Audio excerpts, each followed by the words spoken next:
Hello, my name is Cherie Tyler. I am from Fort Worth, Texas. I'm a hairstylist, I'm a mother. I'm also a mother that lost a son. I have two granddaughters, and I'm here with a heavy heart, and I want to talk about life after loss, after losing my son. My son, my oldest son, I have three.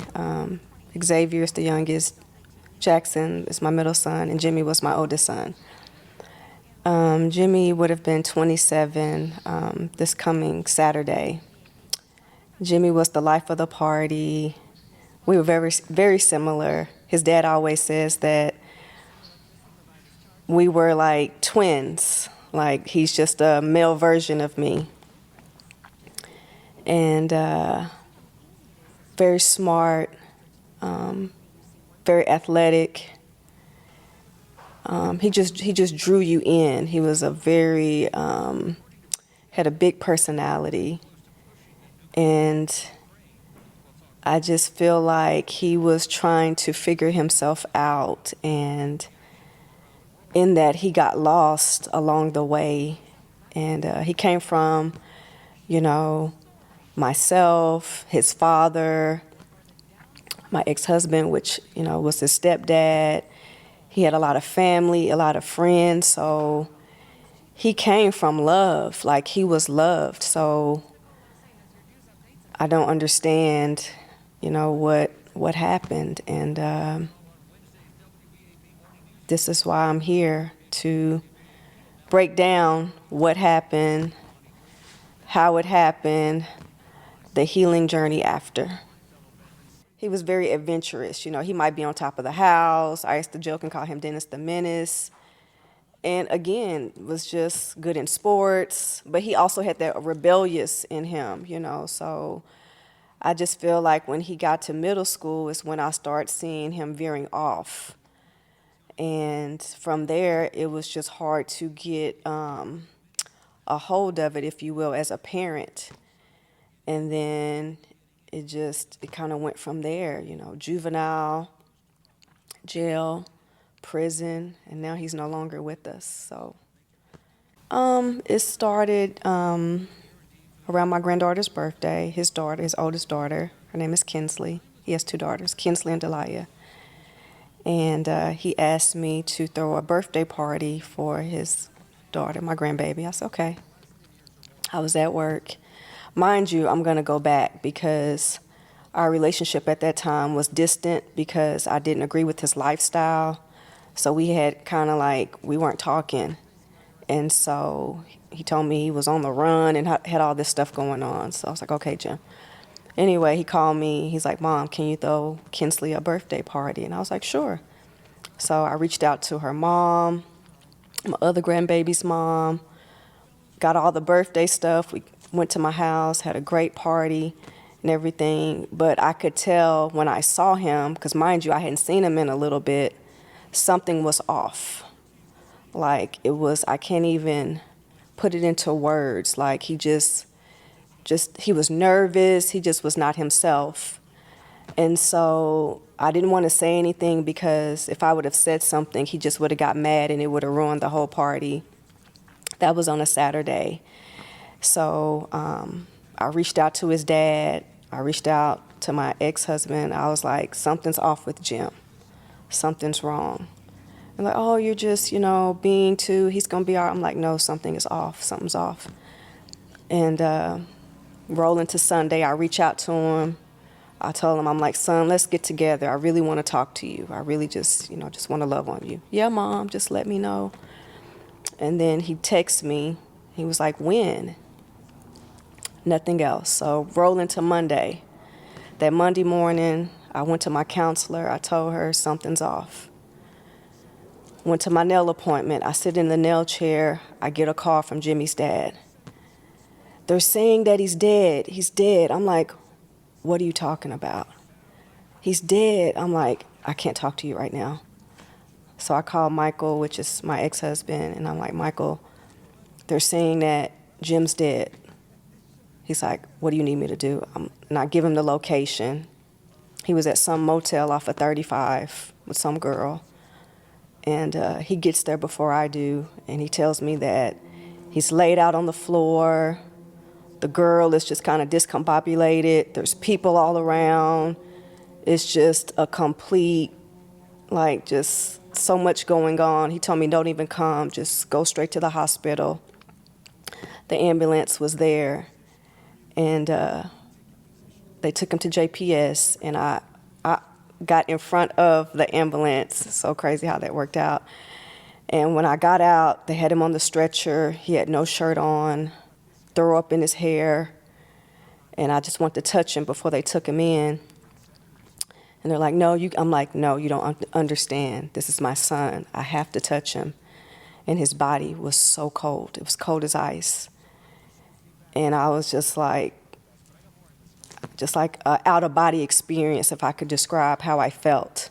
Like, this is a complete, like, matrix that I'm in right now. And they took him in the hospital, and he was there for 3 weeks. And there was no brain activity because he laid there for 5 hours, and no one called. They just, left him there, and so he was brain dead.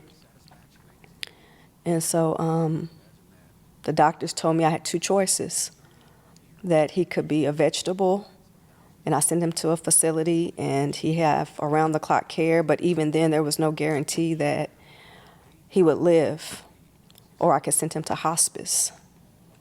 And so I talked to Jimmy's dad, I talked to, my family, and we just agreed that at the time he was 23 years old, that quality of life would have not been what he would have wanted. And so he went to hospice, and as soon as they took everything off, he was gone. Again, like, I'm having an out-of-body experience. Why is this happening?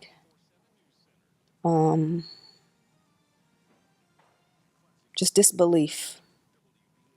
Disbelief, but at the same time, I saw the road he was on, and I always tell him, Jim, you're going to end up dead and in jail. And me and his dad, we would bump heads because he always told me I was too rough, I was too mean, I was too, this or that. This is what the kids are doing, and he's going to be fine. And as a mom, you want to protect your kid, And, man, it was just, I just wanted to protect him, I think, more so than anything. And the fact that I couldn't protect him, I think I was upset with myself. I was upset with God that that happened. And just in disbelief. I still have my moments of disbelief. And it's been since 2021. I think back to when he was a kid. I mean, Jim was a normal kid. Like, I grew up here in Fort Worth, raised him here in Fort Worth. He went to Bill J. Elliott for kindergarten. Then I got married to Michael, and we moved. He was in the Marine Corps. We moved to Camp Lejeune. We lived in North Carolina, and he was a normal kid, like, riding his little ripstick and playing sports, and he was a normal kid, All the kids loved him at school, and I just feel like once we moved back here, I saw the shift in him when he was like a teenager, around 12 or 13. That's when I started seeing the shift, and the rebellion came. And I think some of that, if I know with me sharing, he being with me, being with his dad, and the way that we parent is different because, again, I'm more stricter. I'm more like my grandparents. I'm old school. I don't play. I love my kids, and I'll give them the world, but you're not going to disrespect me. You're not, like, none of that. Versus his dad was more so just kind of like, well, just, in my opinion, I felt like he was too lenient. And then it came to a point where I want to go live with my dad because over here I can do what I want to do versus over here there's rules and structure. So as a parent, how do you navigate that? You know, you want to be protective, you want to have discipline, but then you also want to give them freedom to, it's just finding, I guess, the right balance. I got off track for a moment, and I was dealing with some shady people, and I saw my life, going down, and I, turned around. And same with Jim. I used to tell him, those people you hanging around, they don't want anything for you, and you're gonna end up, you need to switch it up. But Mom, you're just this or that, and and I tried, but he wouldn't listen. My whole goal for even doing this, or even just, is to bring awareness to the signs, paying attention to your children, listening. One thing I will say this has taught me is to listen more with my younger two. Talk. Listen more, talk less. I think I've pulled back. And because I understand the kids of today are not the kids of, how I grew up. But at the same time, these drugs that are out here are different. People are different. People, they don't care.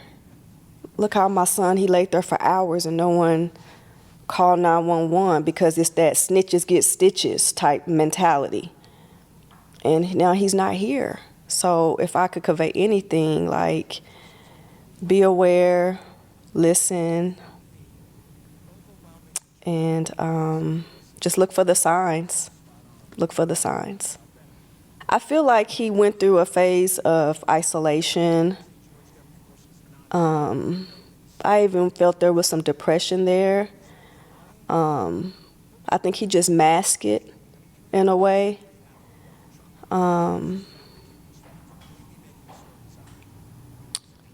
Those two definitely stand out.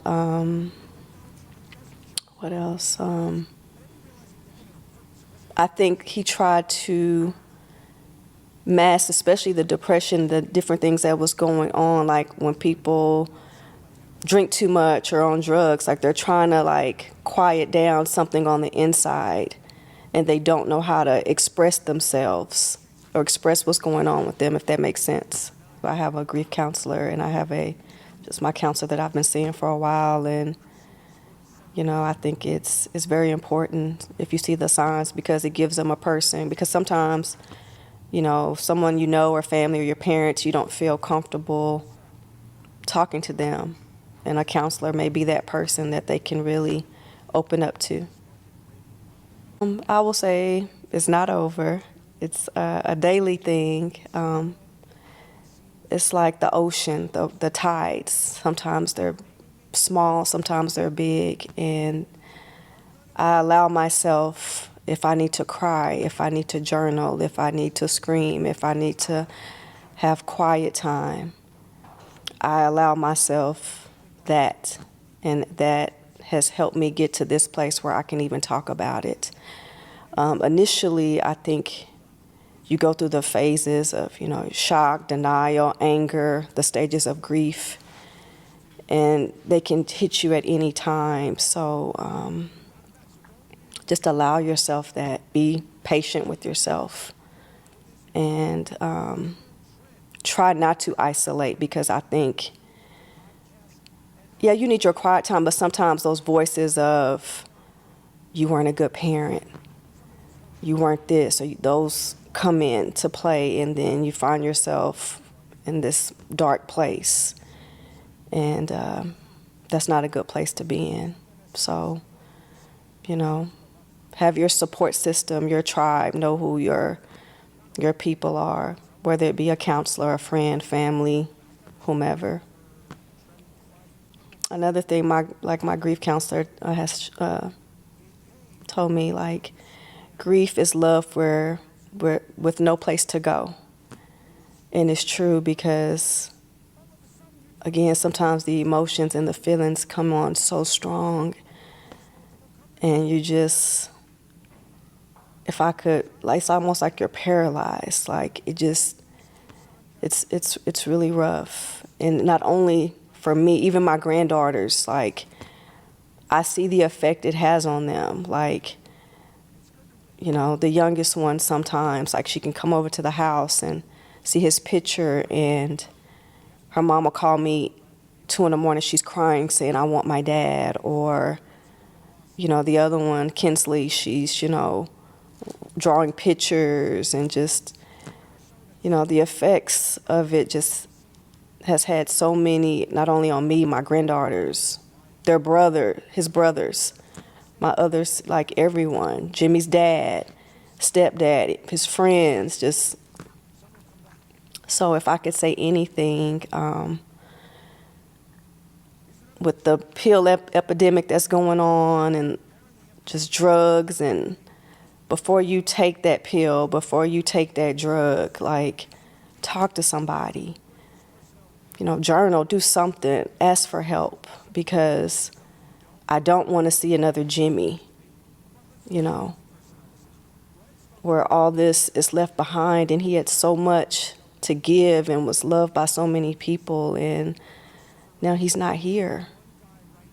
And I just want to be able to start something where we can talk more in the community about all these issues, because a lot of it, sweep it under the rug, don't talk about it, keep it within, or we try to, drugs or this. No, we got to get to the root of the problem. And I feel like the only way of getting to the root is putting it out there. It's not pretty, it's not, but it needs to be talked about. It needs to be uncovered. I would say the difference in parenting Jimmy, who was my oldest, who had a different dad from my younger two, was I listened more, more patient. I just learned to relax, not having to control everything. Just listening. I think listening, because if you listen to your kids, they'll tell you, and you pay attention. Sometimes, and I can attest that I was that. I'm the mom, do as I say and not as I do. And I was very strict, but at the same time, it was coming from a place of love, and I knew what I went through growing up. So it was a place of protection and just love. And if anything, it just taught me to kind of dial it back. On a positive note, me and my granddaughters, in honor, I take pictures with them every year. So that's something that brings me joy, because I get to see how much they've grown, and they both remind me so much of him and look a lot like him. So that's something that I just try to deal with it the best way I can, and not fall into like a depression, or I think for me, just going to my counselor, like I have a counseling appointment this week, and she'll give me like a checklist of things to do, or and just being with people that I know are genuine and love me and loved him, and can be that sounding board that I need. I would like to start this podcast, just see where it goes once a month, the feedback, good or bad, to see, and if it's making a difference, if it can just change one person's life, I think it's worth it. And just to bring healing, to bring awareness in the community on a local and, God willing, global level. It's called a mother's heart, because a mother's heart is so tender, and from the time you hold that child in your arms, like that's your heart. And my sons, they're my heart. Like, so I felt like when I was thinking of the name, that's what came to me. So it's a mother's heart. straight from the heart, because it's a straight from the heart. For those that would like to be on a Mother's Heart podcast, for those that have questions or have any feedback in general, you can reach me on Facebook at A Mother's Heart. You can message me in the comments. I would love to hear from you.